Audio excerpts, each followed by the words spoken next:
Hello, good morning. मैं दिवाकर अटल। आज हम पढ़ेंगे समास। क्या पढ़ेंगे हम आज? समास। तो साथियों, आज हम पढ़ेंगे समास। समास समास शब्द की पहले बोलते हैं परिभाषा क्या होती है। समास क्या होते हैं? शब्दों के मेल को क्या कहते हैं? समास कहते हैं। शब्दों के मेल को क्या कहते हैं? समास कहते हैं। क्या कहते हैं? समास कहते हैं। शब्दों के मेल को क्या कहते हैं? समास कहते हैं। अब देखा जाए समास शब्द का अर्थ क्या होता है? समास होता है तो इस समास शब्द का अर्थ क्या होता है? समास शब्द का अर्थ क्या होता है? समास शब्द है उस अर्थ क्या होते हैं? समास शब्द का अर्थ होता है संक्षिप्त। क्या होता है? समास शब्द होते हैं उसका क्या होते हैं? संक्षिप्त होते हैं। बेस होते हैं संक्षिप्तीकरण। क्या होते हैं?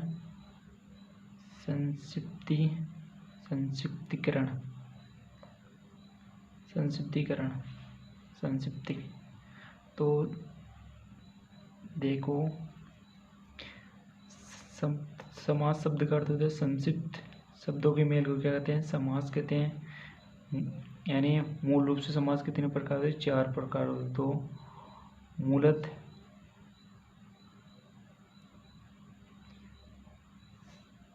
4 भेद होते हैं। कितने भेद होते हैं? समास कितने भेद होते हैं? 4 होते हैं। कौन कौन से होते हैं? फिर होते हैं अव्यय, अव्ययी भाव। पहले होता है अव्ययी भाव समास। दूसरा देखेंगे हम तथ्य पुरुष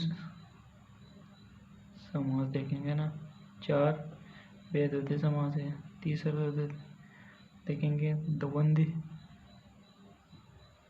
तीसरा देखेंगे द्वंद्व समास। चौथा देखेंगे बहुवीर्य समास।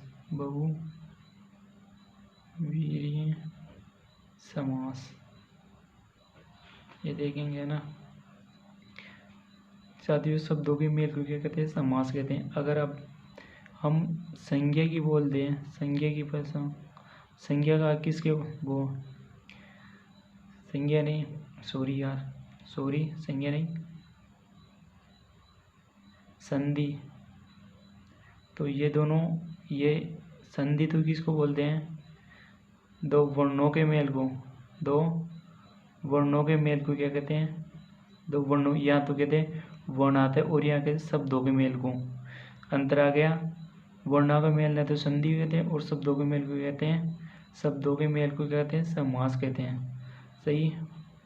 वर्णों के मेल को कहते हैं संधि और समास कहते हैं शब्दों के मेल को समास कहते हैं। समास शब्द को संक्षिप्त। और मूलभूत रूप से समास कितने 4 भेद होते हैं? अव्ययभाव समास, तत्पुरुष समास, द्वंद्व समास और बहुवीर्य समास। तो हम पहला पढ़ेंगे अव्ययीभाव समास क्या होते हैं।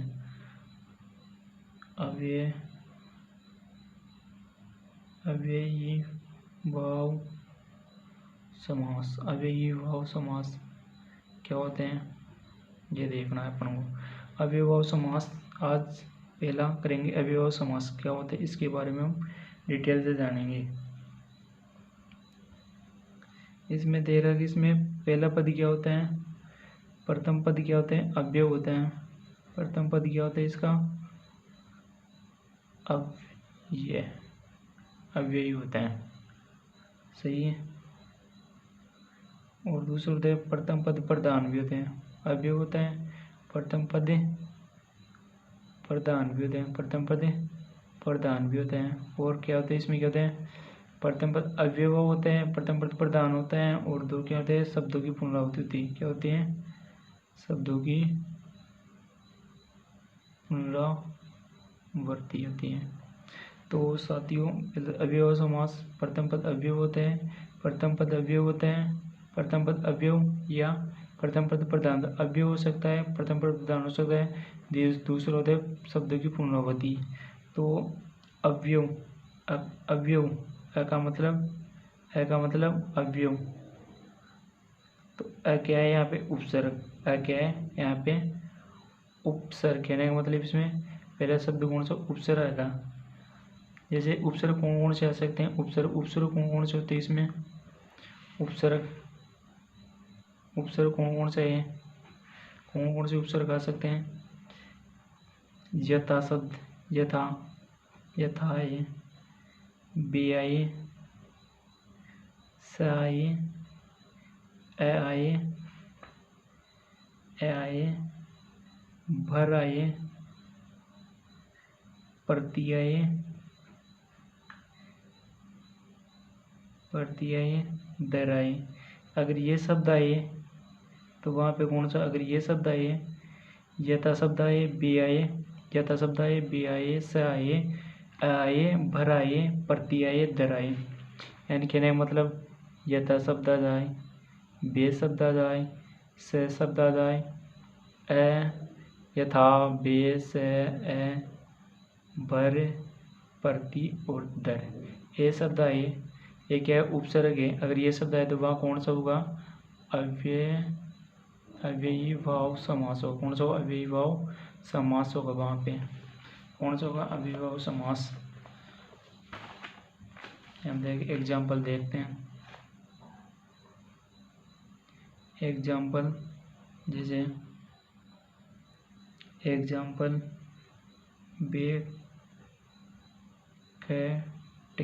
बेखट के।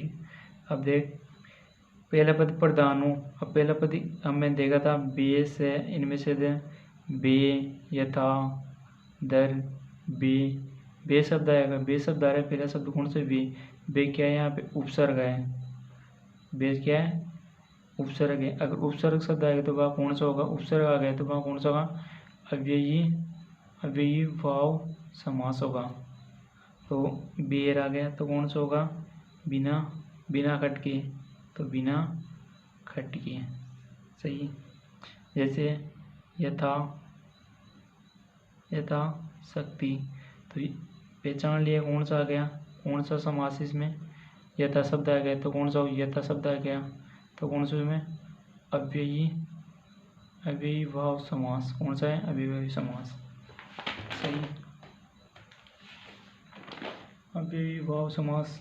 अब देख लो, एक और एग्जांपल देता हूँ। जैसे बार बार में कौन सा समास होगा? बार में देखो, शब्दों की क्या होते हैं? बार में क्या होते हैं? शब्दों की क्या हो रही है? पुनरावृत्ति होती है। शब्दों की क्या हो रही है?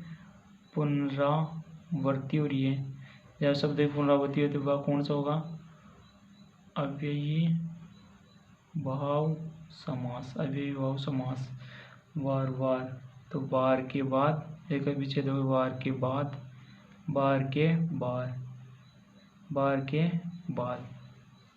जैसे पल, तो पल में कौन सा होगा? पल के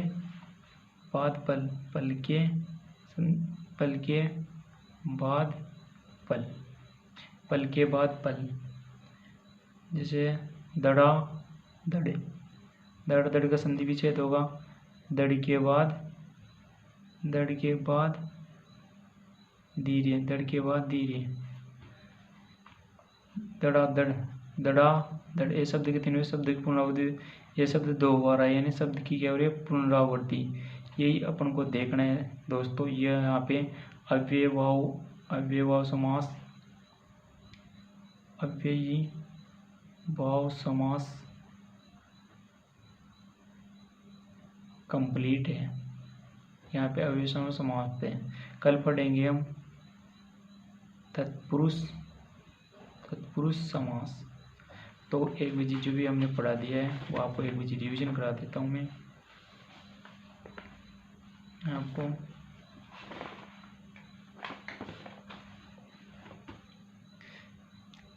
सबसे पहले हमने पढ़ा था समास की डेफिनेशन क्या होती है? शब्दों के मेल को क्या कहते हैं? समास कहते हैं। और अगर संधि की पूछे तो वर्णों के मेल को क्या कहते हैं? संधि कहते हैं। तो हमने पढ़े समास शब्द का अर्थ क्या होता है? समास शब्द का अर्थ है संक्षिप्त। संक्षिप्त मतलब छोटा रूप। संक्षिप्त और मूलभूत कितने प्रयोग 4 अव्ययभाव, संक्षिप्त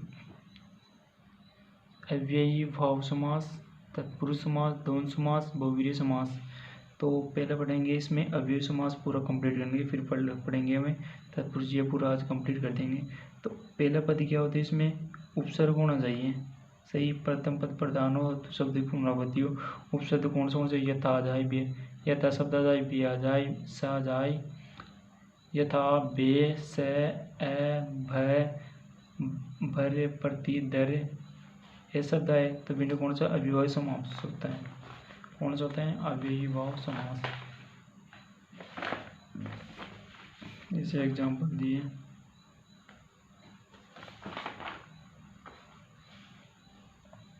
इसे बेखट के बे शब्द आ गया, बेस भी के उपसर्ग है, उपसर्ग आए तो वहाँ कौन सा होगा, अव्ययीभाव समास तो बिना खट के।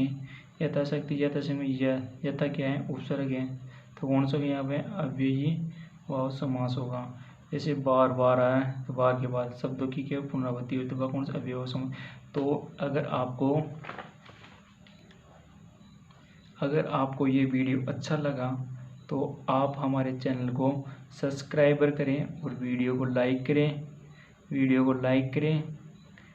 करें, शेयर करें और कमेंट करें, ताकि हम और भी आगे वाली वीडियो आगे की वीडियो और भी अच्छी तरह से हम बना सकें और आपका प्यार और सपोर्ट इसे बना सकें। धन्यवाद।